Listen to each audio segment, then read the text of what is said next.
Hey there guys, gals, fans and pals, welcome back. My name is John Megacycle. Another episode of Infinifactory is about to kick off. This rarely ever happens to me, but one of my recordings became corrupt. We were halfway through the big blowout, and I didn't realize it became corrupt until way later. But what I do have for you is I have the solution, and I still want to kind of resolve this episode here. So what we started with last episode was the big blowout, the final mission for the heist, for the resistance campaign, and I just wanted to take a few minutes, kind of put a cap on it, you know what I'm saying? I didn't want it to just go from there and on. As you can see, I'm a little farther ahead. Like I said, I didn't realize this episode was corrupted until way too late. So let's jump into the big blowout. I'm not too sure. Well, I do know what's different between last episode and this episode, but I do want to walk through the entire solution as we have it. When I was recording this, I did do a couple of walkthroughs to make sure things were on point. So let's go ahead and take a look at. Well, actually, you know what? Let's walk this through as if it's fresh. Let's go through and show you what we're trying to build. Yeah, you'll see a bunch of nonsense. So we're gonna skip past that. Just as the recapper, this is what we're trying to build. We're trying to build 9 blue frames. Actually, that's 8 blue frames on the bottom. I don't know what to call these, so an explosion catalyst of some sort. 4 supporting gray frames on the outside, and then the same configuration up at the top. The 8 blue frame and the explosion catalyst, the kaboomy boom juice, whatever you want to call it. So before we get into all this nonsense, I want to get back to the front and show you, walk through one more time what we have going on here. Now don't forget, I wanted to make the output and the input predictable. And what this does is this sends 2 pieces of frame, the catalyst and the 8 frame pieces, continuously. Now I'm just going to hold fast forward, you're going to get a good idea of what this looks like. You see that? So it's 2 of the frame and then the thing, and then 2 of the frame, then the thing. So now it's predictable. And that's the important thing, is if it's something that can be measured on the other side. Now, you saw me get to about the first quarter of this. I believe on this side. Well, let's take this piece by piece. So I'm just going to grab the entire thing, fast forward it, and we're just going to see what happens. Now, what you have here is that repeatable, the 2 frame pieces, the catalyst, and the rest of the blue frame. So I'm just going to pause it. Oh, doggone it. I keep getting pause and stop confused because I'm a moron. Anyway, let's go ahead and speed this out a little bit. Right there, what we have are a few distinct parts I've broken down. We've got 1 3 frame, another 3 frame, a single, and a single over here. That's going to build the outside.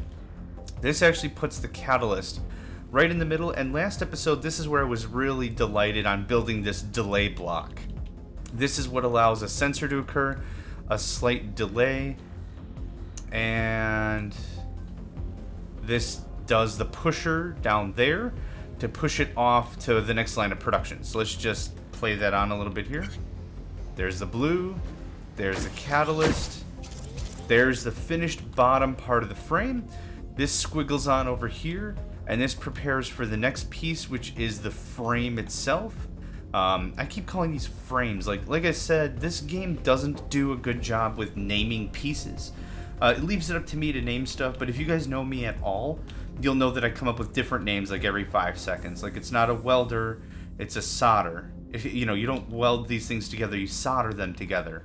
You don't solder them, you glue them together. You don't glue them together, you staple them together. You don't staple them together, you get the idea. Like, I just can't remember stuff or whatever, so I just keep coming up with new names for things. So, while this is coming off with this is going to build the second and first piece of the bottom. First and second piece. Over here, I've kind of got a different system. I couldn't go down and around like I could on the other side. And let's just take one more look on the other side. You can kind of see from here, pieces come down, they get formed, they move out wide, and they come back in, so there's no interference. That works. The problem is I couldn't do that here because of the stairs. So I did a little smart thing. I threw it up in the air. So right there you can kind of see it's hovering. This is where I do all my welds, but the exact same principle is present here.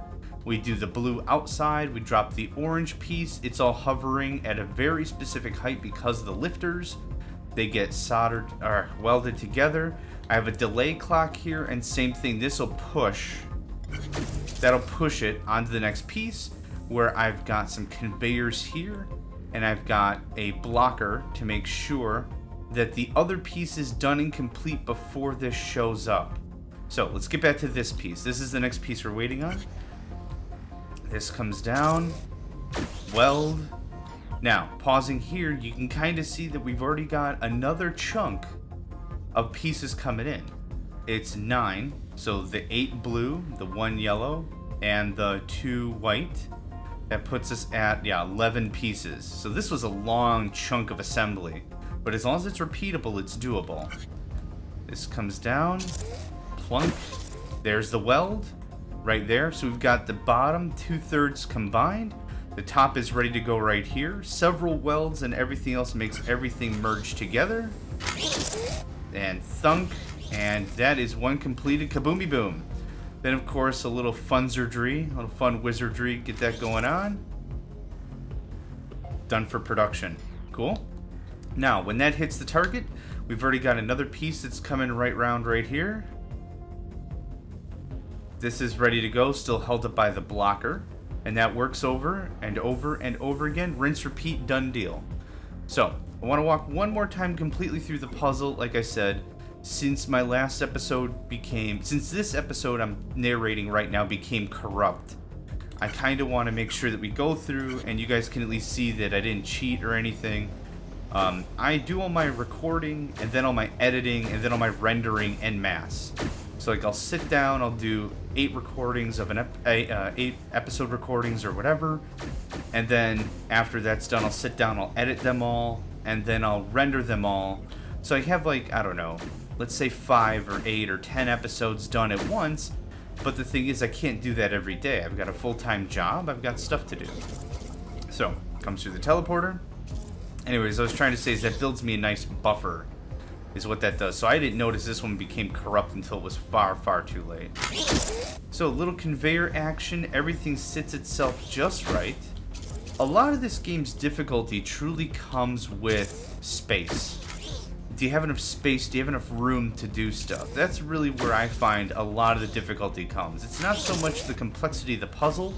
That can be dealt with eventually, with proper whatever, thinking, forethought, trying to work off the system and that sort of a thing. But still to point, with a little bit of time, you can get it all done. It's just the space that's the problem. So you can kind of see some of the other machinations of things that are coming around and spilling all over the place. Try to see if I can get you some nice views. Let's get this one here where all the blocks are lifted. This one is one of my favorite pieces of this puzzle. It just whoomp. Yeah. That took a while for that to work. And then also the time delay clock right here. Because even though I was pressuring when the bottom blocks are ready, I can't check when the detonator's ready. This piece right here, because of the space it occupies. So if we hit footprints, you can kind of tell that there's no room for me to check if that is in place and also to weld it. So this worked out really well. I'm really happy with how this turned out. So we're going to just kind of watch for another minute or two. You can kind of see the big scale of things. We've got how many more to ship? 4 more to ship. Of course, once 5 hits, I feel personally that it's repeatable. We've proven ourselves wrong once in that regard. There was a delay. Maybe it was twice. But still to point, this gives us a really nice clean build. All the timings are dialed in. Everything is added as needed. Right there, those blockers absolutely saved my life. And there's this. And it goes right in. The biggest trick of this puzzle, and almost took us a whole episode to get, was this. Just to get this in the system repeatable-like. That's kind of what drove me a little batty, if I'm honest. For some odd reason, I was counting 9 blue blocks and not 8, and I needed 8. So by counting 9, I was always off by 1. The system was never repeatable.